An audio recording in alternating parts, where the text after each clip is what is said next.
Hello दोस्तों, Hindi mirror विश्व Suniti channel में आपका फिर से स्वागत है। दोस्तों, आज के वीडियो में हम उत्तराखंड मुक्त विश्वविद्यालय का हिंदी का आपका थर्ड ईयर का पेपर लेकर आए हैं, जो कि लास्ट ईयर का पेपर है। और यह है BAHL 301 कोर्स से है और इसका विषय है हिंदी साहित्य का इतिहास एवं काव्य शास्त्र। और ये बैचलर ऑफ आर्ट्स का पेपर है, जो BA 12, 16 और 17 पाठ्यक्रम कोड है इसका। थर्ड ईयर का पेपर 2020, जो आने वाले आपके एग्ज़ाम के लिए बहुत ही लाभदायक सिद्ध हो सकता है। यह आपका 80 नंबर का पेपर हुआ था। यह प्रश्न पत्र 80 अंकों का था। इसमें जो है 2 खंड थे, क और ख, जिसमें खंड क में दीर्घ उत्तरीय प्रश्न दिए गए थे।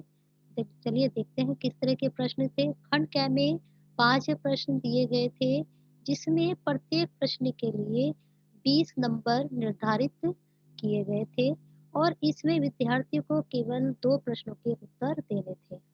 और इसमें से जो है, जो आपका पहला प्रश्न था, भारतीय काव्य शास्त्र में बताए गए काव्य लक्षणों पर आपको टिप्पणी करनी थी। फिर दूसरा प्रश्न था, आदिकाल की प्रमुख विशेषताओं पर प्रकाश डालना था। इसके बाद तीसरा प्रश्न था, भक्तिकालीन कविता की विविध शाखाओं पर टिप्पणी कीजिए।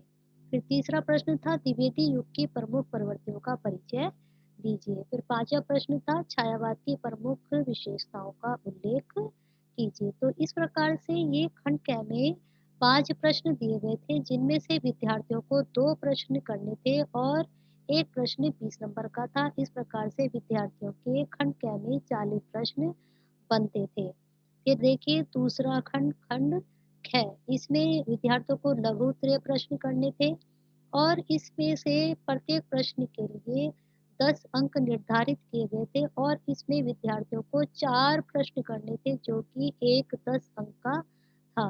पहला प्रश्न था, इसमें कृष्ण काव्य धारा की विशेषताएं लिखिए।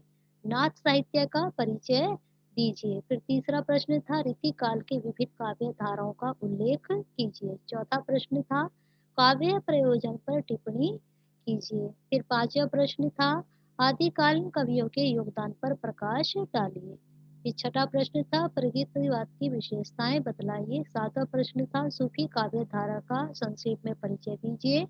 फिर आठवां प्रश्न था, प्रयोगवाद की विशेषताएं लिखिए। इस प्रकार से ये खंड ख के 8 प्रश्न थे, जिसमें से विद्यार्थियों को केवल 4 प्रश्नों के उत्तर देने थे और एक प्रत्येक प्रश्न 10 नंबर का था। दोस्तों, यह वीडियो मैं इसलिए लेकर आई कि आगामी परीक्षा के लिए आपको यह पेपर देखने से बहुत ही लाभ होगा। और जो आने वाली वीडियो होंगी, उसमें आपके मैं एक्सपेक्टेड क्वेश्चंस लेकर आऊँगी, जो आपकी आगामी परीक्षा के लिए भी लाभदायक साबित होंगे। दोस्तों, अपना प्यार हिंदी मिरर विश्व नीति के साथ इस तरह से ही बनाए रखें और हमारे साथ जुड़े रहिए। हो सकता है हमारी जो आने वाली वीडियो हो, वह आपके लिए लाभदायक साबित हो।